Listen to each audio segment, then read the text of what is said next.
tadi udah hebat-hebat nih, kita udah tahu penyebabnya ya kan, upaya-upaya Fatmawati juga udah bagus. Kira-kira saya pengen dengar ada success story dari dokter ketika menolong bayi yang kecil banget kayak anak kucing ya, bahkan ya bisa selamat, atau dokter Nesa dengan pasien yang udah berdarah-darah tapi masih selamat seperti itu. Mungkin ceritakan singkat dok, success story apa yang pernah terjadi di Fatmawati? Ya jadi sejak tahun 2016 kan kita pindah gedung ya dok ya, sehingga ruang Oka kita, Oka Sito sudah dekat ke NICU, sudah dekat juga ke VK. Itu upaya manajemen ya, memudahkan aksesibilitas. Betul. Ya. Oke, peran manajemen bisa diacungi jempol ya. Kemudian 2016 itu juga sudah ada dokter anak yang khusus jaga close unit. Jadi khusus jaga PICU NICU dok. Sehingga kami memang standby di sekitar situ 24 jam ya. Bayi kecil nggak pernah ditinggal ya. Jadi selalu ada dokter anak yang standby-nya. Jadi suatu malam saya pernah dipanggil, ada kelahiran gawat janin waktu itu. Memang bayi tidak terlalu kecil ya, tapi di Fatmawati. Di Fatmawati.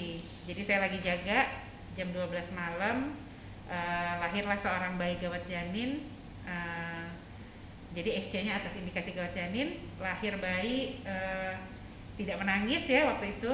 Setelah resusitasi pun dia ternyata retraksinya berat.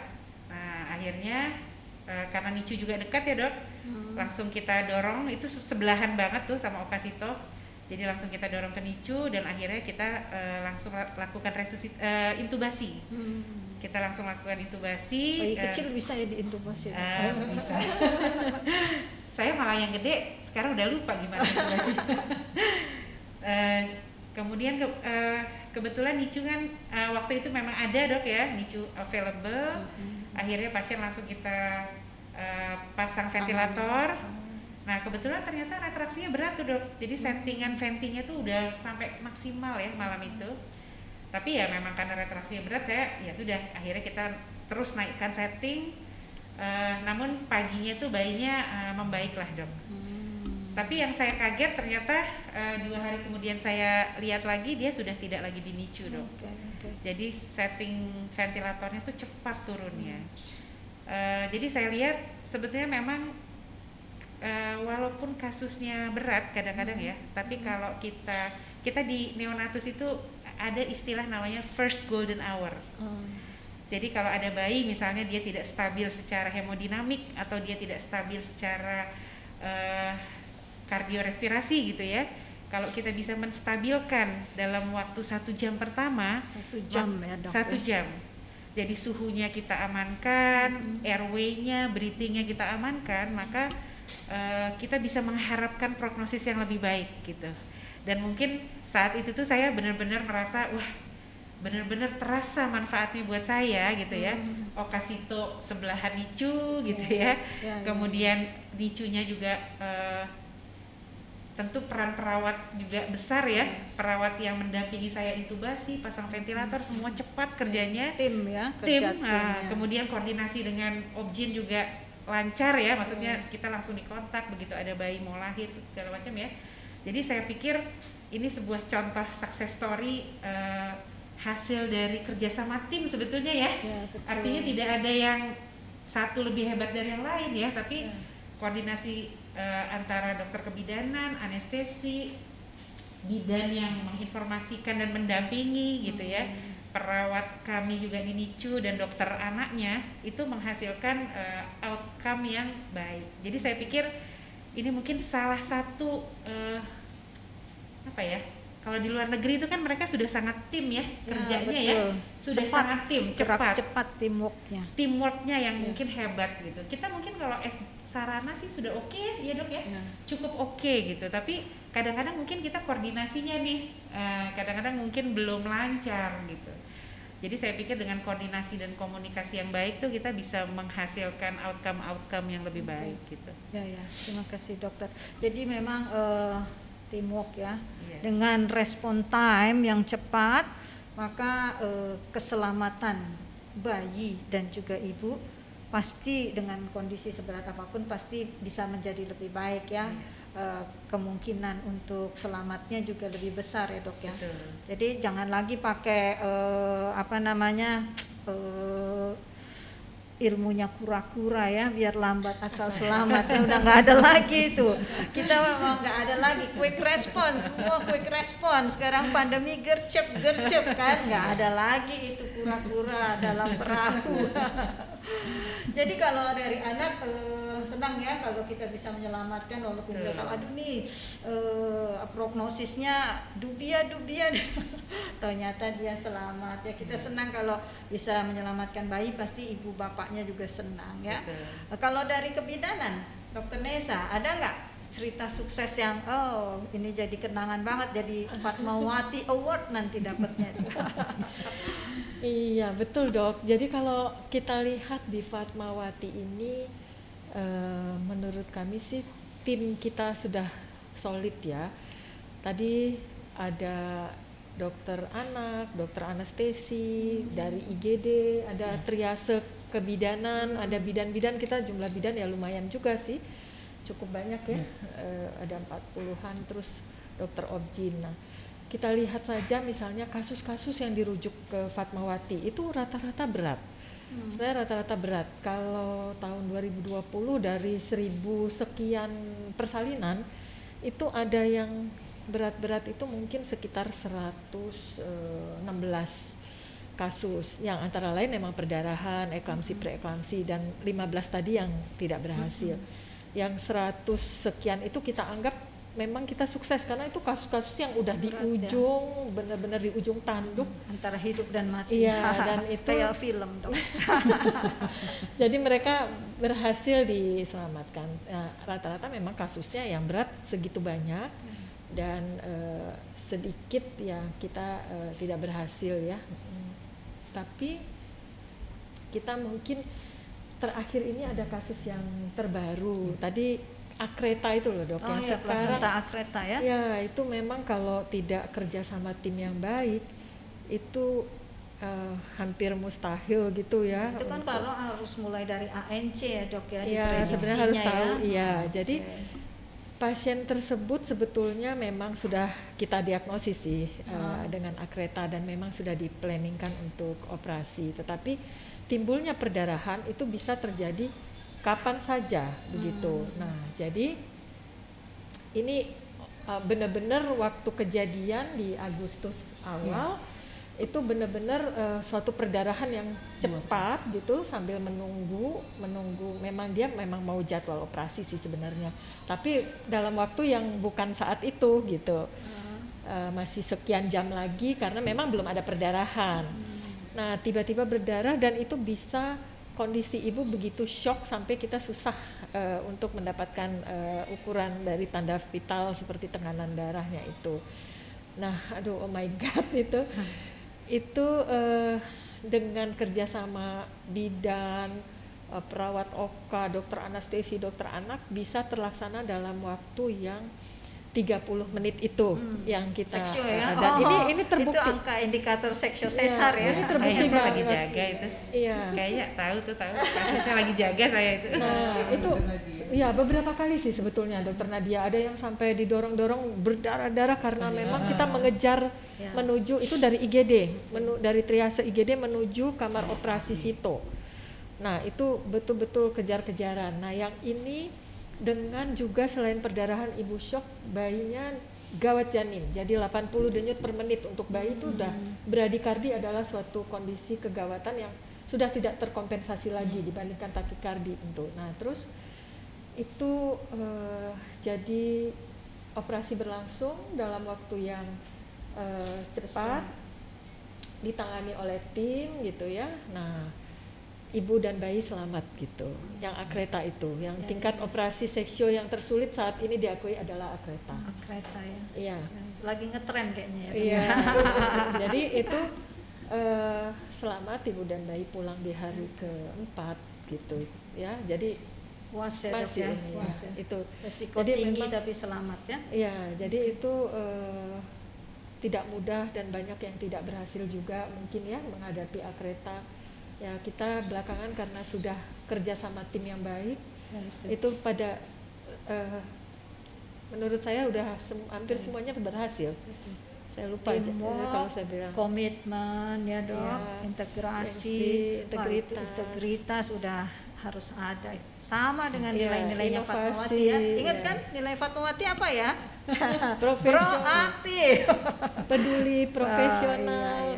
Senang ya ada sukses story dari teman-teman, jadi semangat untuk kita terus melayani. Nah kalau dalam hal speak up nih, ini urusannya bidan nih, seringkali pasien-pasien ibu hamil itu takut banget sama bidan. Bagaimana ketika persalinan supaya aman, selamat, karena kita tahu dari masa mau bersalin sampai tadi 24 jam setelah bersalin kan harus kita mengantisipasi ya. Jadi manajemen resiko sebenarnya penting ketika melakukan persalinan ataupun pertolongan bayi baru lahir. Nah, bagaimana pasien-pasien di Fatmawati, apakah teman-teman bidan juga ikut memotivasi supaya mereka berani bicara untuk kondisi-kondisi yang penting terjadi pada diri mereka, dan kita jadi tahu sehingga kita bisa mengantisipasi di dalam memberi asuhannya. Ada nggak Bu Bidan Rindi? Iya, ada dokter. Jadi kami bidan itu untuk menjalin hubungan baik dengan pasien agar dia mau menceritakan apa yang menjadi masalahnya. Pertama kita harus mempunyai rasa trust, percaya. Jadi kita memperkenalkan diri kita bahwa kita bidan yang jaga. Kita akan membantu ibu selama dalam proses persalinan. Itu yang penting. Di situ kita akan bisa menggali. Karena kalau kita sudah pasien tidak percaya sama kita, dia tidak akan mencoba mencurahkan apa yang jadi permasalahan dia. Ini yang akan menjadi kendala ketika diagnosa ditegakkan dan akan mengganggu juga dalam tindakan apa yang akan diberikan. Jadi memang kita akan menggali, dan itu biasanya pasien tidak hanya mengeluhkan fisiknya tapi juga psikisnya. Apa yang jadi kendala di rumah, apa mungkin ada kekhawatiran dengan anak yang ada di rumah atau masalah apapun, dia akan menceritakan, sehingga dengan sudah mengutarakan itu semua terjalin hubungan yang baik. Dalam proses persalinan pun juga akan dia percaya dengan kita. Jadi memberikan rasa, nah inilah yang penting, bahwa asuhan sayang ibu, asuhan sayang bayi yang diterapkan oleh bidan di dalam 5 benang merah persalinan itu memang harus diterapkan, sehingga ibu dan bayi begitu pulang juga merasa puas, nyaman bahwa persalinan yang sudah dilakukan di Rumah Sakit Fatmawati membawa kesan yang baik selama ini. Oke, senang ya kalau semua berhasil ya. Satu lagi nih, mungkin terakhir pertanyaan saya sebelum berakhirnya podcast kita, di dalam upaya meningkatkan kompetensi kita kan juga harus benchmark ya, baik untuk kompetensi SDM ataupun fasilitas sarana. Ada nggak sih di Fatmawati kita punya benchmarking dengan luar negeri? Networking atau gimana? Kalau dulu pada Rensra yang lalu nih kita punya benchmarking dengan rumah sakit di Korea istilahnya, waktu kita unggulannya ortopedi. Jadi kita bikin satu networking dengan mereka, atau hospital dengan rumah sakit Alexandra dulu ya, kita bilang hospital sister hospital. Nah kalau untuk ibu dan anak ini benchmarkingnya kemana? Rumah sakit di luar negeri mana yang menjadi benchmark kita sehingga ini bagus banget nih, kalau diterapkan di Fatmawati bagus banget nih gitu. Ada nggak? Kalau untuk ibu sih lebih ke kasus-kasus yang di luar obstetri kelihatan. Oke, ginekologi ya. Jadi kan kadang-kadang yang saya dengar di RSM kan mereka berkala sebulan sekali conference tukar ilmu gitu kan, pembahasan kasus seperti itu. Ada nggak di anak dan di kebidanan itu untuk kompetensi teman-teman? Ada ya, obstetrinya ya, dari ginnya ginekologi ya, seperti IVF center itu memang ada endometriosis. Jadi kasus gin. Kalau obstetri kalau jarang obstetri ya. Saat ini yang ada tuh kita sebagai rumah sakit pendamping untuk rumah sakit umum daerah yang pengampu ya, istilahnya pendamping ya sekarang ya, atau pendamping ya. Jadi dalam rangka menurunkan angka kematian ibu dan bayi di seluruh Indonesia itu ada rumah sakit vertikal yang kita harus mengampu ya. Kalau anak juga nggak ada ya? sebetulnya proyeknya bareng ya dok ya. Oke, jadi kalau untuk obstetri untuk maternal ibu anak nggak ada ya, tapi untuk ilmu-ilmu lain ada ya. Iya. Tapi memang kalau di anak tuh, ya saya sih merasa selama ini neonatologi itu yang cukup dilihat ya, itu emang RSCM sama harapan kita dok. Oke. Kalau harapan Khusus kita ya. itu dia memang ke Belanda ya, dia ininya kiblatnya Belanda. Kalau RSCM itu kiblatnya Australia dok. Ya. Saya karena memang muridnya RSCM, Jadi kita Australia. memang kalau dokter bicara, saya sebetulnya membina hubungan sih belum ya, tapi memang kalau terapi dok, kita memang kiblatnya saya sama dengan RSCM, jadi RWH, Royal Women Hospital ya, di Australia. Australia. Tapi memang ini dok, ada satu lagi, sekarang ini Prof Rinawati di RSCM, dia itu membina kerjasama dengan Jepang. Jadi si Jepang ini bikin penelitian, dia ingin mengetahui kinerja unit NICU di seluruh Asia. Kebetulan Indonesia menjadi salah satu yang Subjek. ajak kerjasama juga ya. Oke. Dan kemudian Prof Rinawati itu memilih beberapa rumah sakit di Indonesia sebagai contoh pelayanan NICU di Indonesia ya. Ya alhamdulillah Fatma diajakin inilah ya. Jadi kita bisa benchmark ya. Betul. Jadi kita nantinya akan ada pertemuan untuk melihat sebetulnya seperti yang tadi dok. Kenapa sih kok negara berkembang nih emang kinerja NICU-nya seperti apa? Kok beda sekali kan?